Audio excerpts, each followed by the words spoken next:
Starting March 11th, 2020. That kind of pandemic started.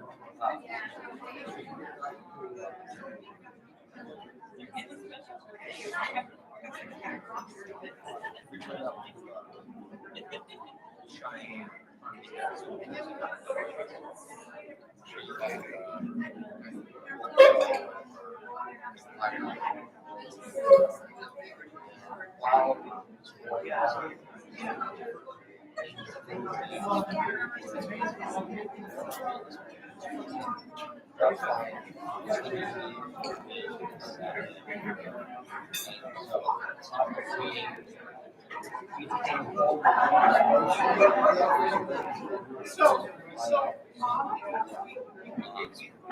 Writing.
at a science fiction.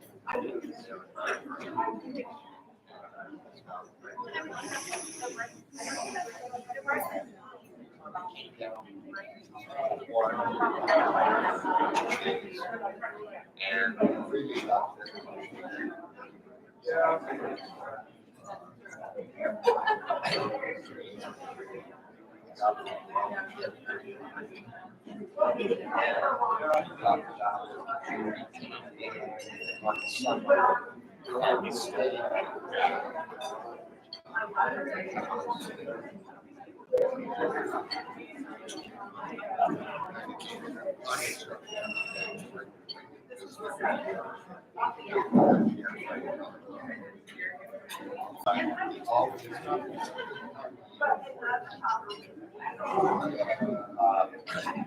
The takeoff were almost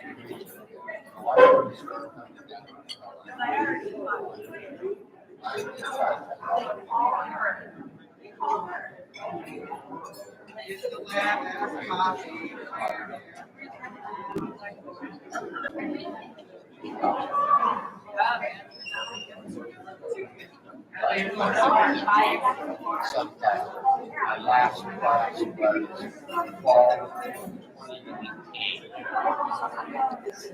So I missed the pandemic problem completely.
Oh, yeah.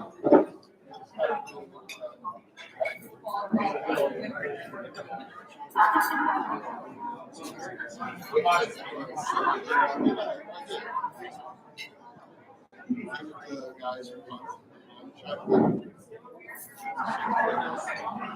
It's really funny, you know, to meet with the guys that are working, the family, and the guys. Yeah. Bike shop, okay. There's one that's like, you bite your thumb on me, sir. It's really funny. It's really funny. I'll fit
Hello everyone, just letting you know, some of the beans have been refilled, so if there are some things you missed, some stuff has been refilled, so.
Well, hello, everybody. Sorry to interrupt your consumption here. If you're not familiar, I'm David Sweden. I'm the chair of the Williamson Lectureship, and I'd like to direct that applause to all of you for coming and making this such an amazing event after 2 years of not being able to come back to campus here. So thank you. we're very pleased to have everyone here. Very pleased to see so many familiar faces. Very excited to have Walter John Williams and Connie Willis and everyone here. So thank you all. We're going to proceed. I'm not going to talk at length because this isn't really about me. But to liven things up, I figured we'd intermingle in the lunch here a game. So all of your tables have a placard, a dry erase placard with a marker. This is your team's placard. We're going to play a little bit of trivia. And the winning table at the end of the lunch event will receive each a copy of Terraforming Earth. So I will go ahead and start us off with a few questions here to get us moving here. So if everyone at the table would designate someone to be the writer. Also, take note of your numbers for me. Okay. All right. Yes. All right. I'm going to jump randomly through my question list here. Some of these will probably be incredibly easy for you. Some of them will be weird and difficult. We'll find out. So we'll start off with something fun. In Hitchhiker's Guide to the Galaxy, what is it that Arthur Dent could never get the hang of? In Hitchhiker's Guide to the Galaxy, what is it that Arthur Dent could never get the hang of? Please write your answer on the other side of your board. And hold that up when you're ready. Okay. All right, I've got answers from some.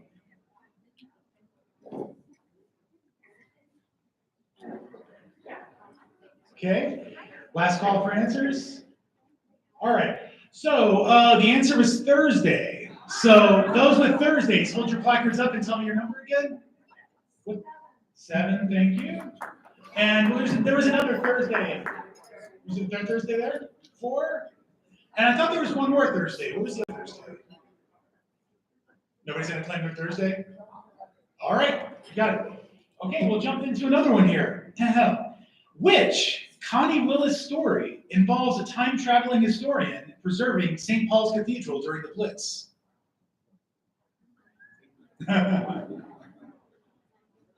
Which Connie Willis story involves a time-traveling historian preserving St. Paul's Cathedral during the Blitz? Okay.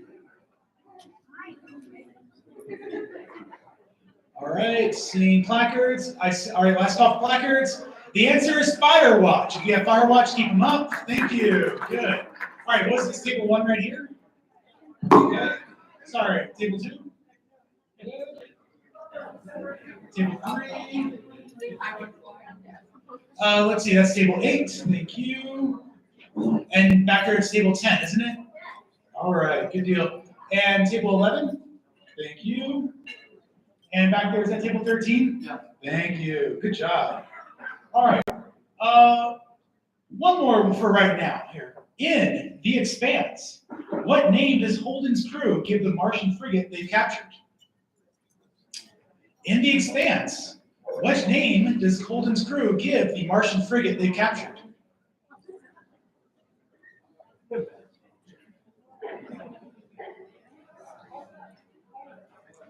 Good, good.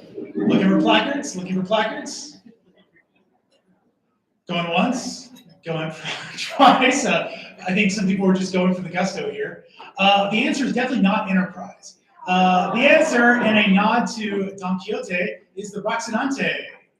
So we've got table 1, we've got table 3, we've got table 4, table 6, table 8, and table 7. Good deal. All right, we'll bring some more questions back in between things here. For now, what I'd like to do is to turn things over to Chancellor Patrice Caldwell to say a few words.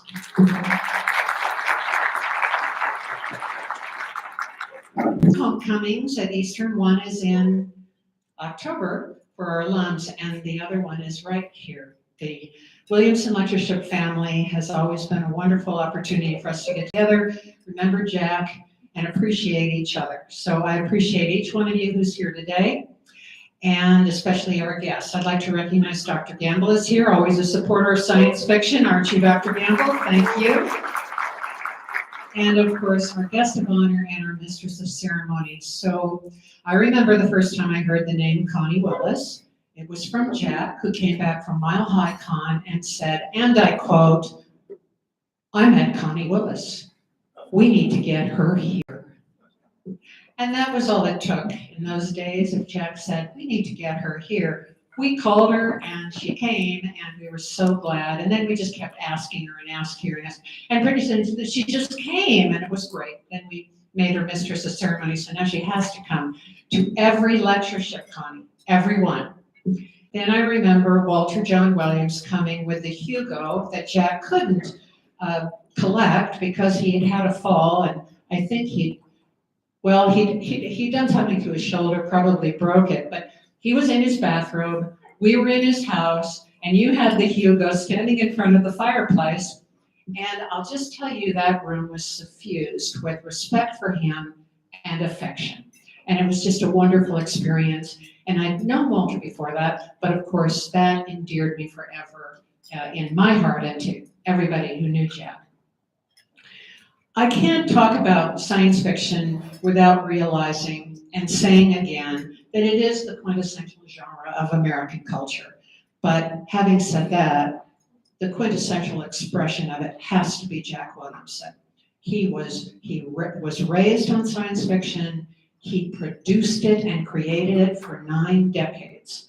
And he never forgot the importance of the dangers of the future and also the promises of the future. And I think that is something that's unique to him, that he saw both sides, never forgot them. He was also a gracious host, a consummate intellectual, a generous teacher, and picked up the tab for more meals. And I know a lot of us are recipients of those meals. I'll just remember one incident when we were coming home from somewhere, parked in front of his garage, and he looked up and said, "Mars is right over my house." And I thought, of course it is. And you've already been there, haven't you? Because he had. He's been to Mars, and he took us all there. So thank you for being here, and thank you for letting me remember Jack and all of you in what we call our family affair, the Williamson Lectureship. Thank you.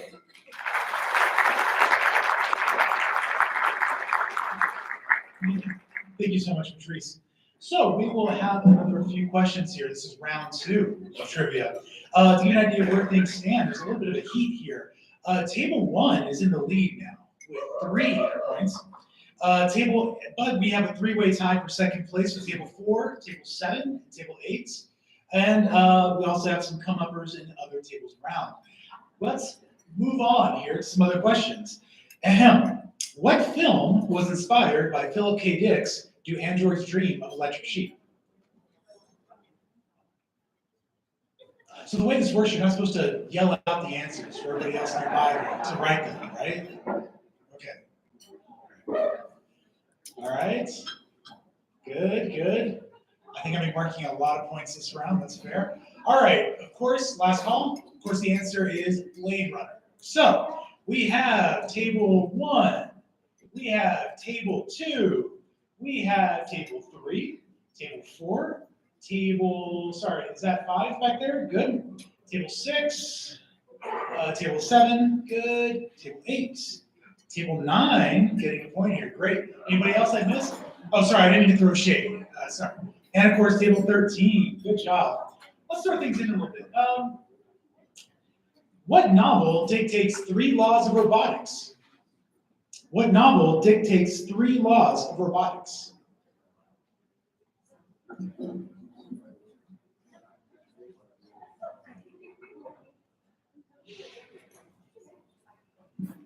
Okay.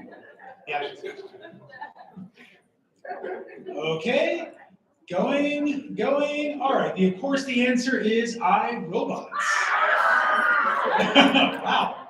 All right. Some exuberance from table 10. Okay. So we've got table 1. We've got table 2.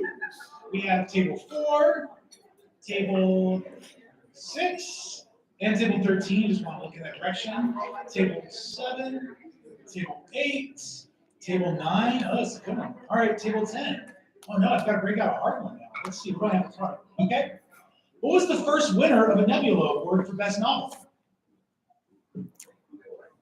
No Google. What was the first winner of the Nebula Award for Best Novel?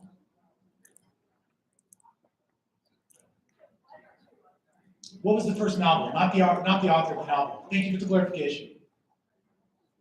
Which novel, or phrasing, which novel won the first Nebula for Best Novel?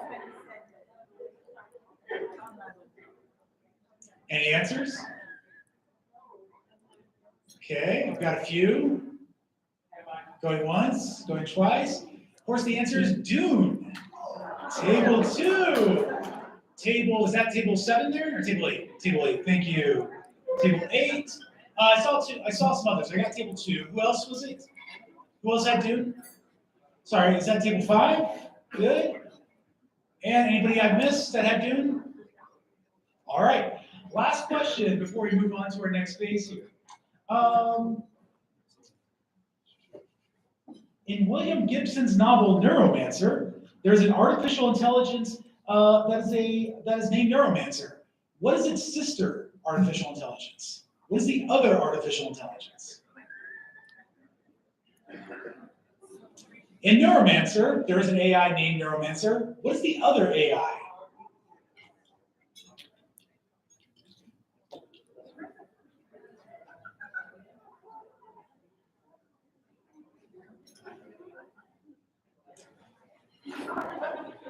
Any answers?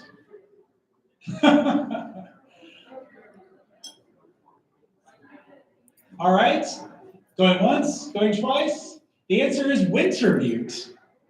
Wintermute. No winners there. All right. Okay, we'll mix it up a little bit more here in a minute, but of course we're going to turn things over to what we're really here for our next two speakers. So I will turn things over to the ever illustrious Connie Willis.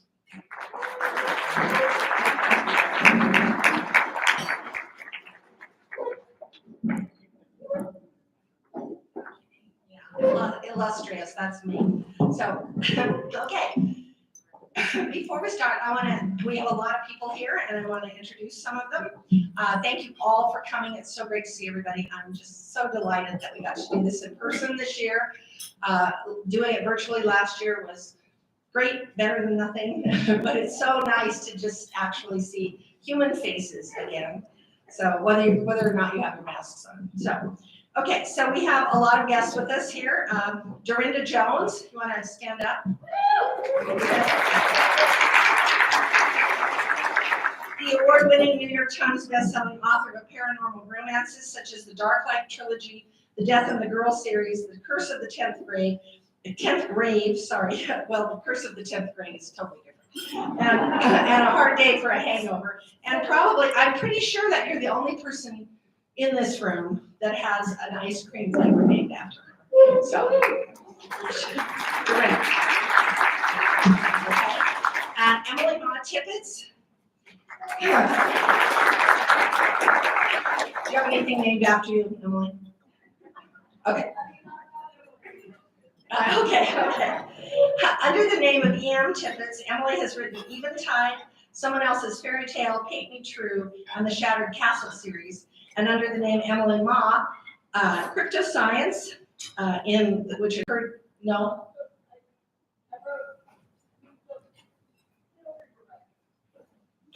Okay, the military, right, okay. But you also wrote Chasing Sunrise, yes, and Polar Shift? Okay, good. Okay, she's also the manager of Book Designs, which offers formatting, cover design, and editing services to authors and publishers. And obviously, she should have helped me edit that introduction. So, okay, Ian Tregillis.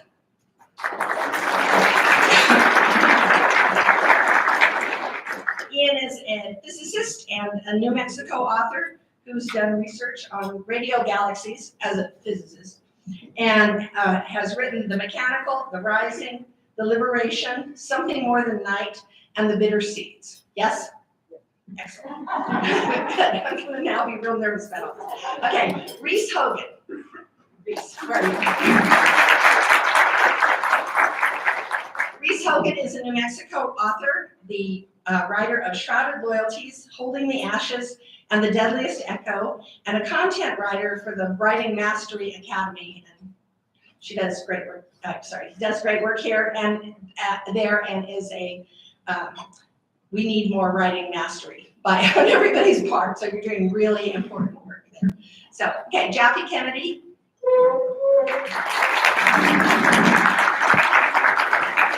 Okay, Jackie is the author of fantasy romance and paranormal romances, including Promised Queen, The Fiery Crown, and The Orchid Throne, and winner of the Romance Times Best Fantasy Romance of 2015 and the Frank Nelson Doubleday Memorial Award. Congratulations, wow. Okay, Sarah Nichols.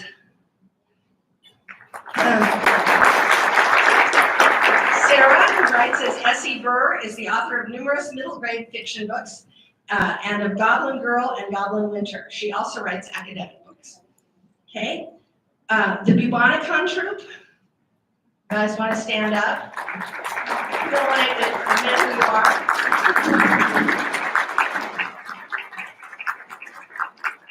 Craig Kissinger, Jessica Coyle, and the rest of the Bubonicon group always come out from Albuquerque, and we really appreciate it. They put on one of the best science fiction conventions in the country and make it one of the most fun. This year it will be real, not virtual. Yes? Yes? No? Yes. And it's August 26th to the 28th, right? Yes. Okay. And if that changes, it changes. So, but you all need to be there. It's a chance for all of you to see each other again in very short order. Okay. Is Jean Bundy here today? Jean.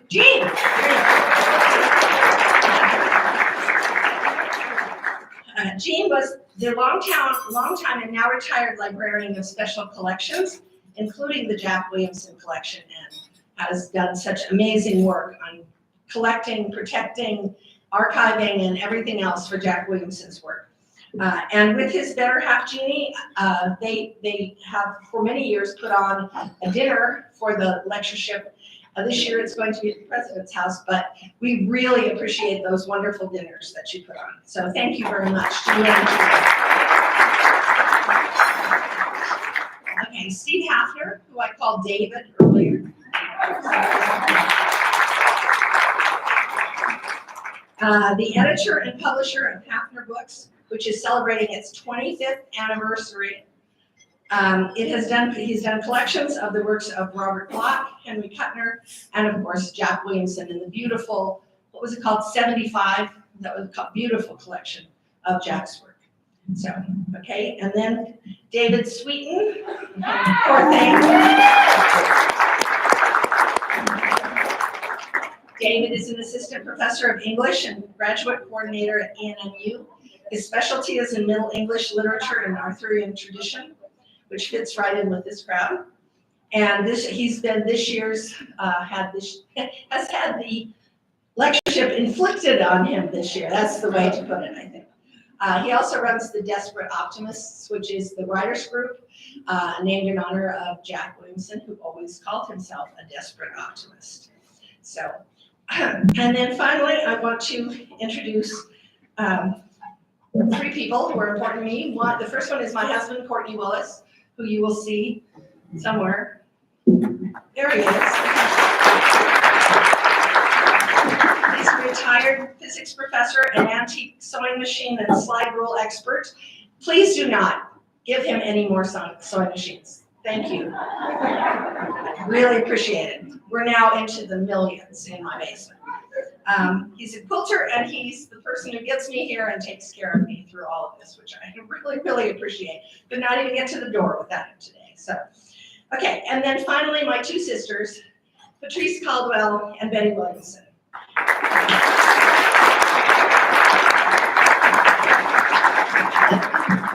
Patrice, as you know, is the chancellor of ENMU, and that has been the backbone of the leadership since as long as I remember. I don't know if it was from the very beginning, but almost the beginning. And she organized, planned it, and ran it for years and did such an amazing job that it's the reason that all of you are here today. Thanks to her efforts, the Williamson Lectureship is now one of the longest running named lectureships in higher education. And Patrice,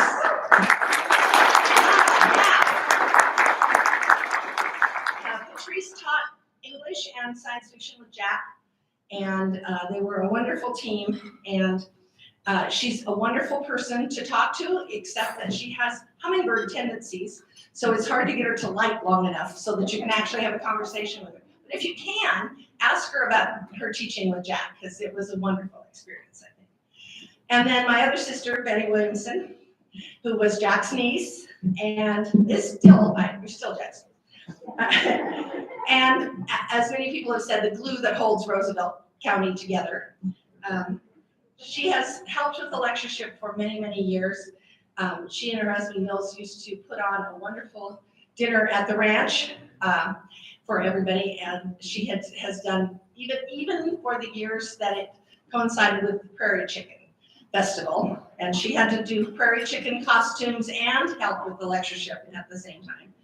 She once had 5 flat tires in the same week as the lectureship, I remember, and we saw her after her 5th. It was not pretty, but so.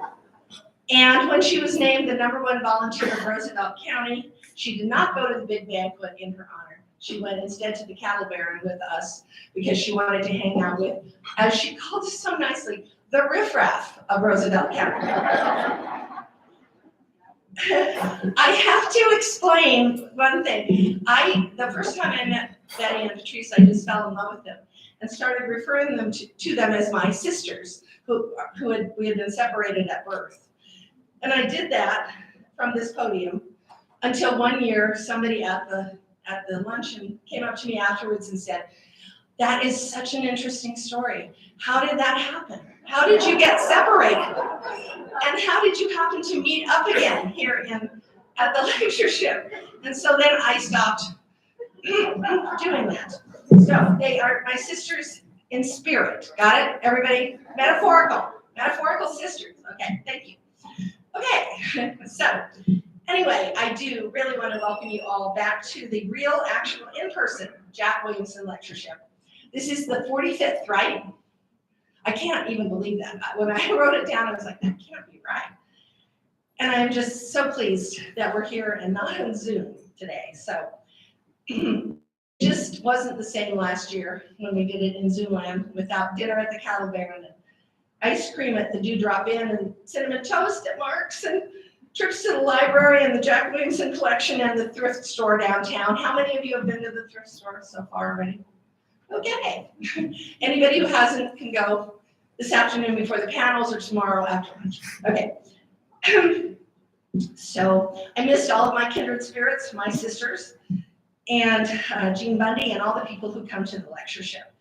It got so bad with the pandemic that I even started missing the bad stuff. The speeding ticket that I got that time in Santa Rosa because I had a Colorado license plate and I was going probably 90. So, and getting lost on the way to Jack Williamson's house, even though it's only 8 blocks from the campus. Coming through the windstorms and the ice storms and the dust storms and the fog and the freezing drizzle and the road construction to get to Portales.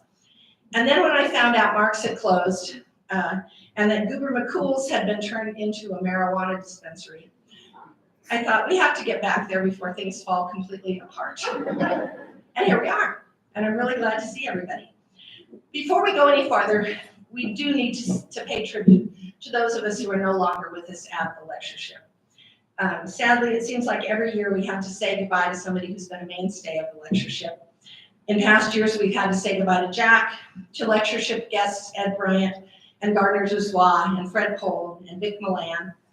We've said goodbye to lectureship mainstays Rick Hauptman and his wife Jean, and to Jack's brother Jim and his wife Nancy. And this year, we have to say goodbye to Betty Williamson's husband, Mills Bickley.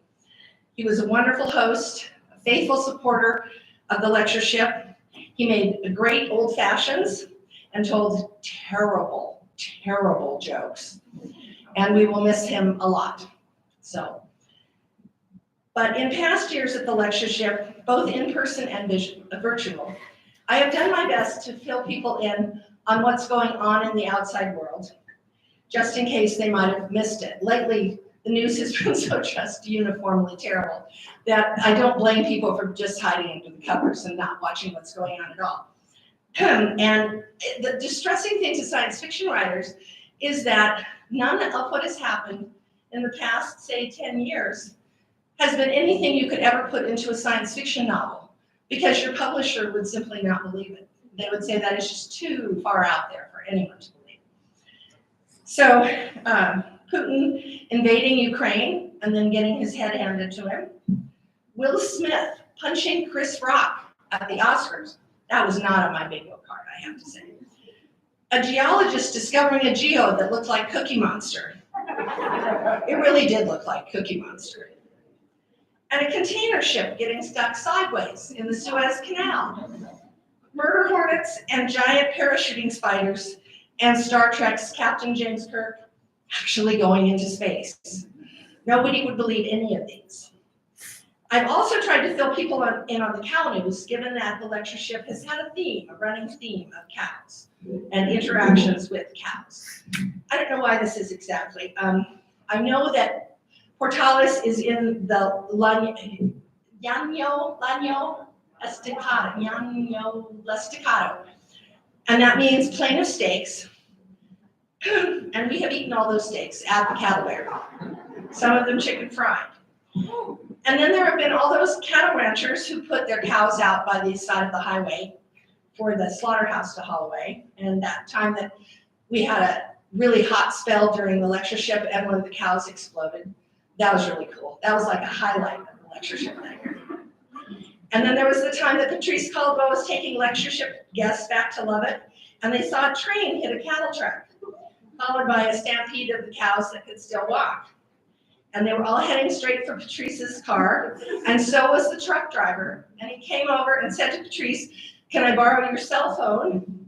And Patrice said, "Sure," thinking that he was going to call 911. And instead he called his wife and said, "Hi, honey. Yeah, it happened again." So when I started looking for cattle news, I was afraid that it might be as bad as the news from Ukraine and Washington, D.C., but actually there was a lot of good cattle news. A cow escaped from a New York slaughterhouse and went wandering through Manhattan, strolling through Times Square, and obviously trying to decide which Broadway musical she wanted to see. Jersey Boys. I'm so sorry. I've been alone for the last 2 years.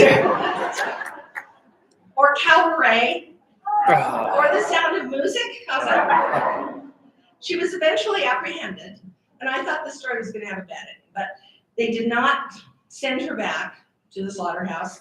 She was sent to a farm to live out her life, her natural life, singing show tunes from Mamma Mia and My Fair Longhorn. I do apologize for that. I'm sorry.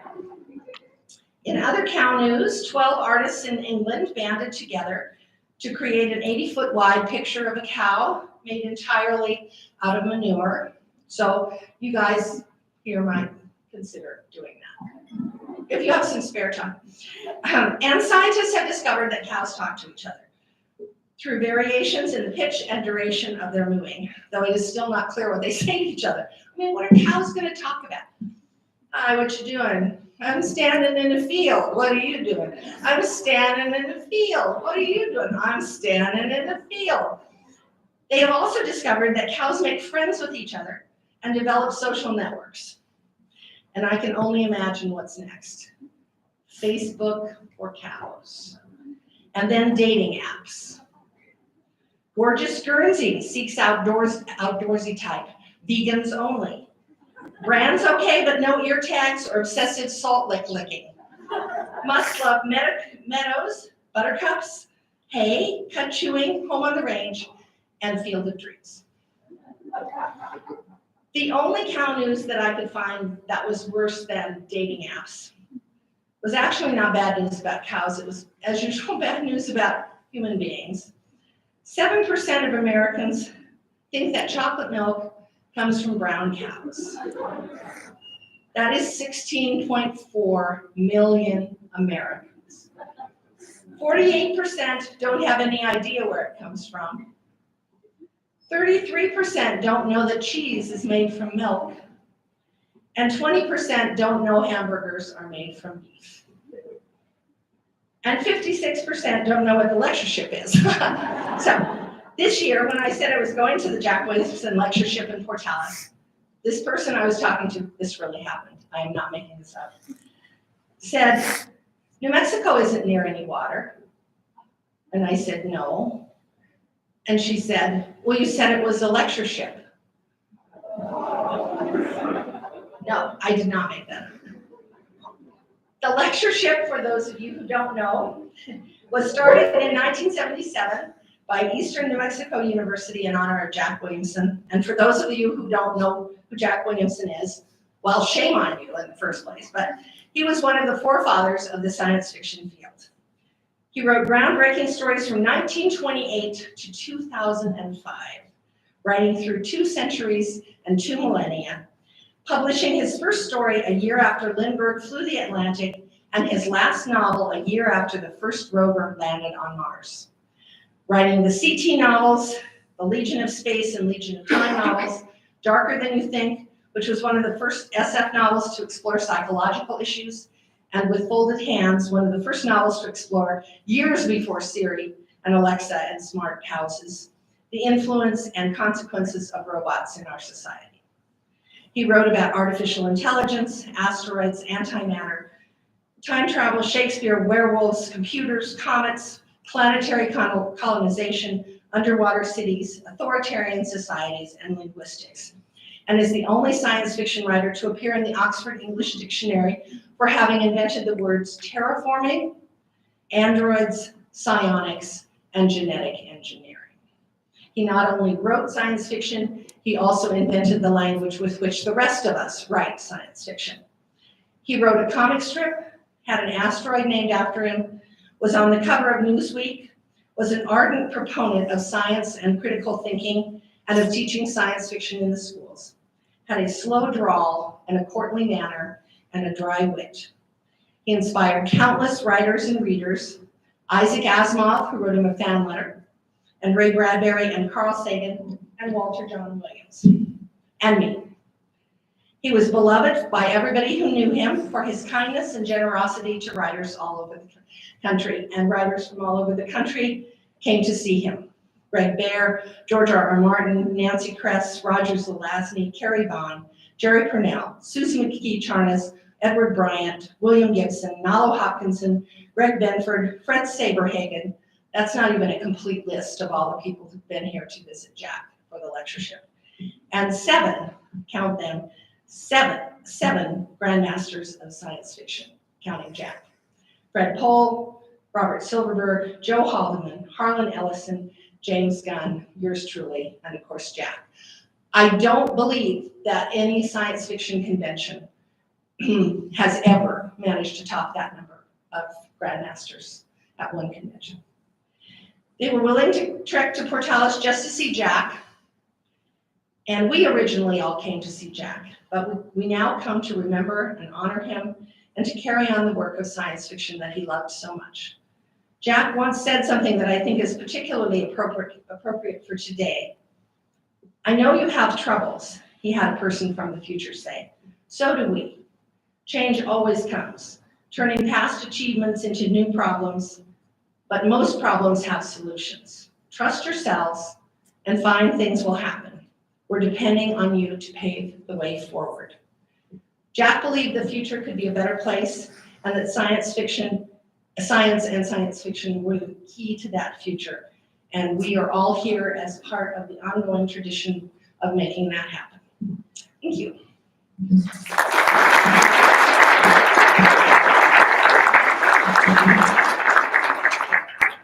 Okay, this year's, we weren't inserting any more trivia questions. We gave up after that nobody knew the answer to that, was there? This year's guest of honor was the guest of honor at the convention in Helsinki in 2017. He's a longtime friend of the lectureship and was actually at the first one 45 years ago. I did not know that, Jim. Walter, good reason. He remembers being asked over to Jack's house on that first occasion for drinks because Roosevelt County was dry in those days. And he has been at many lectureships since. He's also a Nebula Award-winning author with awards for Daddy's World and the Green Leopard Play, and Hugo and Nebula nominations for many of his other works.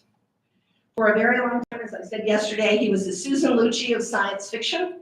He'd been nominated 11 times and was the author everybody thought most deserved to have won and most underappreciated science fiction author, an honor in itself. Then he won, and then he became just another award-winning science fiction author. So he is the author of, and he is just as, his work is just as diverse as Jack's was. He's the author of This Is Not a Game, Deep State, City on Fire, the Dread Empire's Fall series, The Fourth Wall, the Praxis series, and the Quillifer series, among others. And it's hard to describe exactly what he writes because he writes so many different kinds of things: cyberpunk novels, near and far future SF adventures, swashbuckling nautical adventure novels, and The Rift, a disaster novel in which Walter John says, "I just basically pound a part of the planet down to bedrock," which seems singularly appropriate to our world situation right now. So he believes that science fiction writers have the gene for novelty and seem to enjoy a cascade of invention as much as writers enjoy providing one. And that is certainly true. He has provided for us, among other things, armored hover tanks, plasm, zombie vision, nano-assemblers, metropolises built in the shallows of the world's seas, crowdsourcing, alternate reality games, betas, blind jumps, brain uploads, dreaming sisters, the Praxis, the Shield, and Ronnie Romper suits.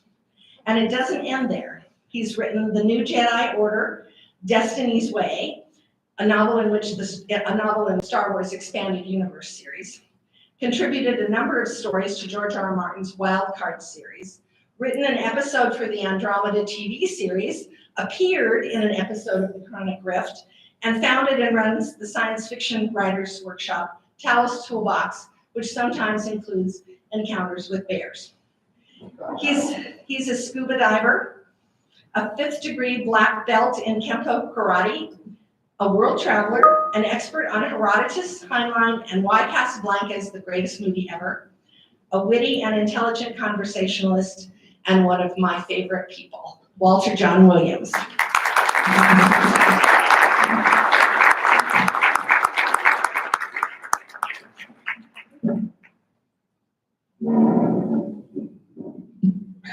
Okay, so now I have to live up to that introduction, which is going to be quite a task. Since I've been sitting up here, several people have come up to me and said, "Sid, are you going to tell the airport story?" And I'm going, well, I told the airport story when I was up here before. And then I realized that was 17 years ago. Many of you probably have not heard it. So although I had prepared a lengthy talk for you, it will now include the airport story, or at least what I can remember of it. But I'd like to open with an anecdote. This is something I'd forgotten until very recently. A friend related the story on Facebook. And I thought, hey, that sounds too much like me not to be true. So back in the summer of 1995, I was with a large number of colleagues attending a memorial for the author Roger Zelazny. Memorial held at the home of Joan and Fred Saberhagen. And Fred, of course, has since passed himself. And Neil Gaiman, who was a huge Zelazny fan, had flown in from out of state to attend. And at one point, he sort of looked around glumly and he said, "Oh, who's going to remember us when we're gone?" And my answer was Jack Williamson. Because at that time, it seemed perfectly plausible that Jack would outlive us all. He'd been around for all but a few years of the 20th century. He'd been a productive writer for nearly 70 years, and he wasn't slowing down at all. And I first met Jack sometime in the 70s when he was guest of honor at a science fiction convention in Denver. So, of course, I drove to Denver to attend the convention. And at that time, I was trying to be a writer without any success, and I think I was still in college.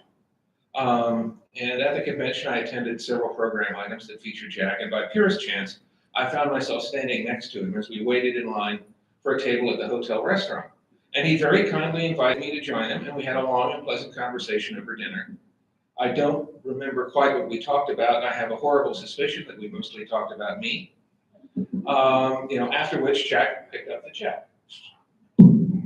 So paying for dinner was Jack's second kindness of the evening. The first was that he took the wannabe writer seriously, although I assume not as seriously as the wannabe took himself. But Jack was, among many things, a teacher. And he knew how to encourage a young person, and I came away encouraged. Hello.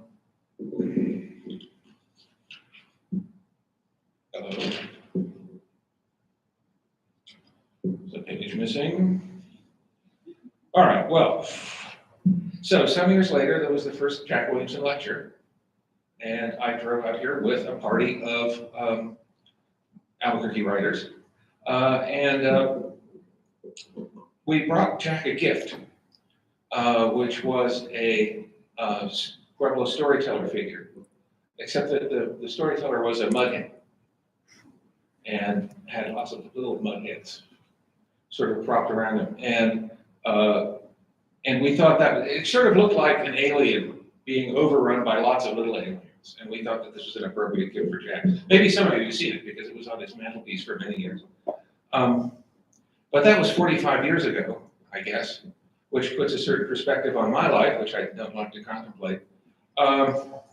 And, you know, as Connie mentioned, in another act of kindness, Jack invited us to his house that evening and opened his liquor cabinet. And Portales was dry back then, so all this liquor had to go through the long, dangerous journey from Clovis. And so we had another pleasant hour or two, and Jack did most of the talking, fortunately this time, and told us stories about his life, colleagues, and career. He know people I never had a chance to meet, like Edmund Hamilton, Lee Brackett, Henry Kuttner, and he'd worked with every editor in the field and know most of the writers. So then he talked about rafting down the Mississippi with Edmund Hamilton and about meeting E. Hoffman Price, who, by the way, was an actual Taoist swordsman like you see in the movies, as well as being a West Point graduate. I don't know how all that fits together, but he was an interesting character. And Jack may have been already working on his autobiography, or thinking about it anyway, because some of the same anecdotes can be found there. And shortly after that meeting, I made my first sale and became a full-time writer. And I began to experience the same sorts of professional challenges that Jack had been facing for over 50 years.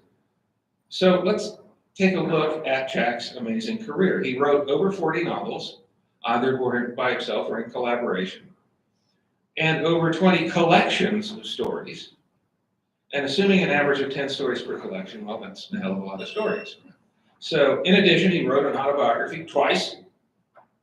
He earned an MA, wrote a PhD dissertation about H.G. Wells, taught at ENMU for the better part of 40 years, wrote a newspaper comic strip, established a trust to fund El Portal, established the Jack Williamson Lecture Series, and traveled the world.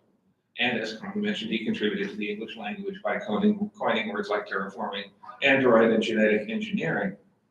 And he remained relevant in a career that lasted 80 years. And in his last year, he published 3 different books.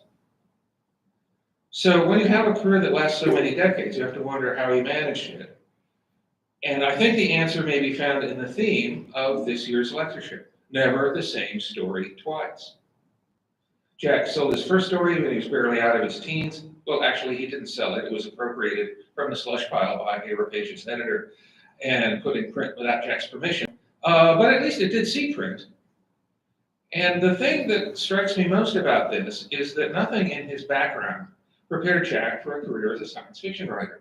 He'd grown up on ranches and in small towns, and though the horizon is wide here on the Llano Estacado, Jack saw beyond it, into space, into the future, to new worlds, to alien beings and new unexplored concepts. So now we finally get to the Atlanta airport. Some years after that, the World Science Fiction Convention was in Atlanta, and I flew. And Jack was on the same plane, although we didn't see each other. But let me tell you what happens at the Atlanta airport. Okay, your plane comes up to the terminal, and this tube comes out, and you walk down the tube into the terminal, and then you go to a train station. And the train comes in, and the doors open, and you walk onto the train, and there's no driver on this train. It's all automated. And an automated voice comes on and tells you that the train's about to start, and please don't do anything dangerous.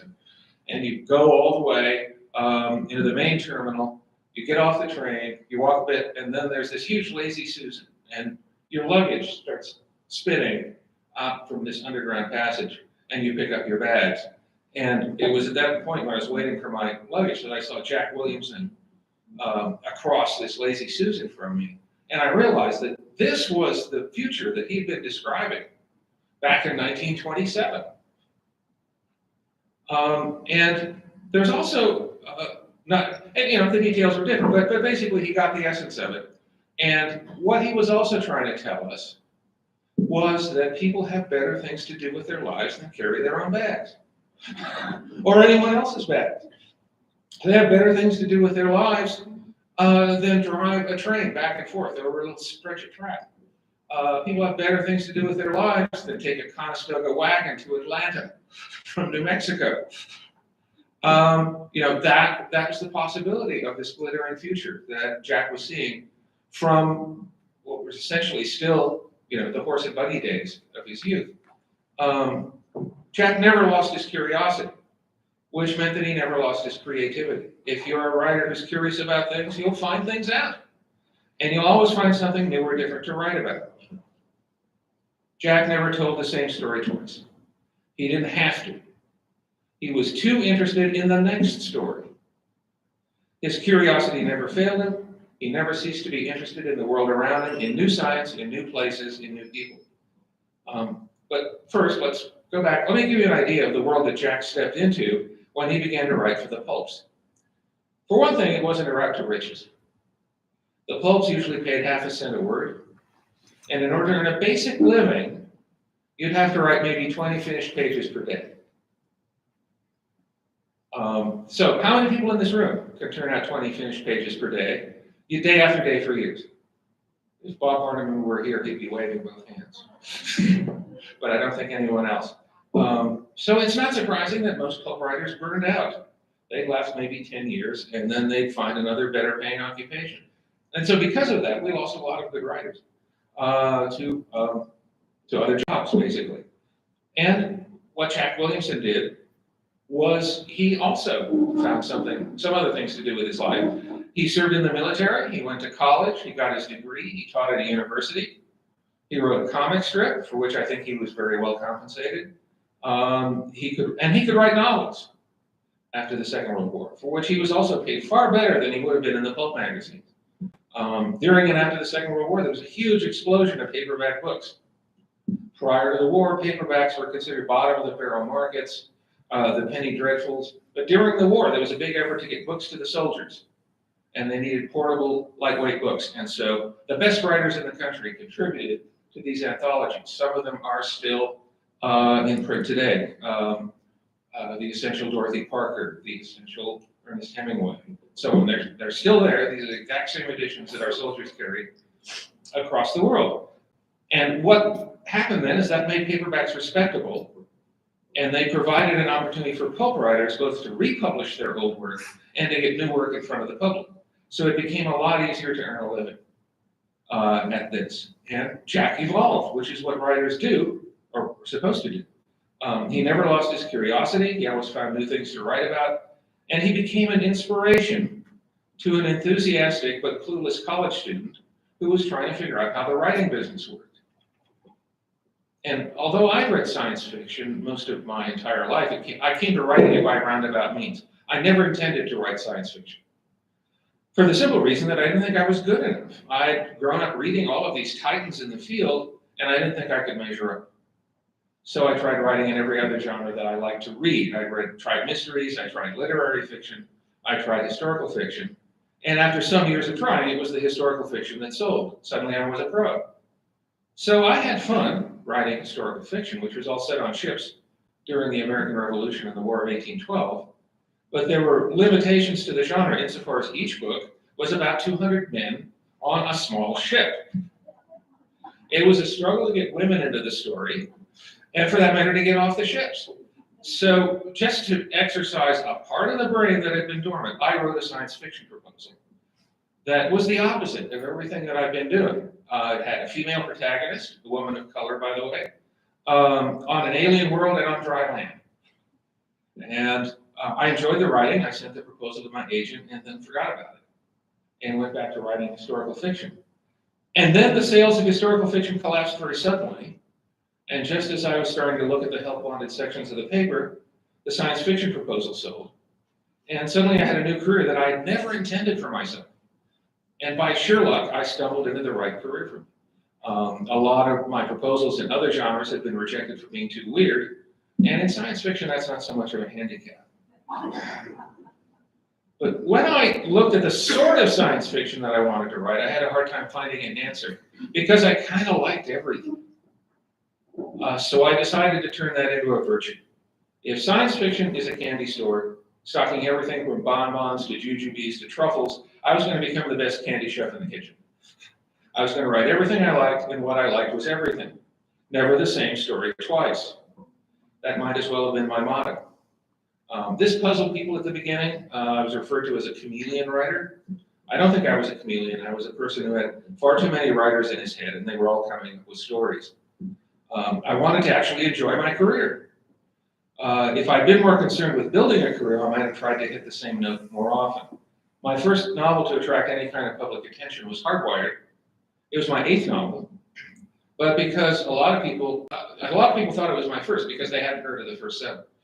And if I'd had any kind of commercial sense, I would have followed that novel with Hardwired 2, and then Hardwired 3, and Hardwired 4, and so on. And along about Hardwired 6, I'd have noticed that my audience had got bored and moved on, and that my career had crashed into the dust along with my self-respect. So I'm lucky that I chose the path that I did. I never got stale, and I never got bored. So if you pick up one of my books and you don't care for it, it doesn't matter. Pick up another book because it will be different and you might like it. Never the same story twice. So now that I've had a career that's a little more than half as long as Jack's, I'd like to think again about my answer to Neil Gaiman's question at Roger Zelazny's memorial. Whoever talks about us after we're gone, they're going to be a part of this culture that has brought us here today. And Jack Williamson was a part of that culture. And in fact, through his work, his curiosity, his generosity, and his vision, he helped to create. Being remembered by people whose worldview was in part created by Jack Williamson would be an honor. As is the fact that I can stand here today as an element of this globe-spanning science fiction culture. We are all part of the same dream, and I hope the dream goes on forever. Thank you.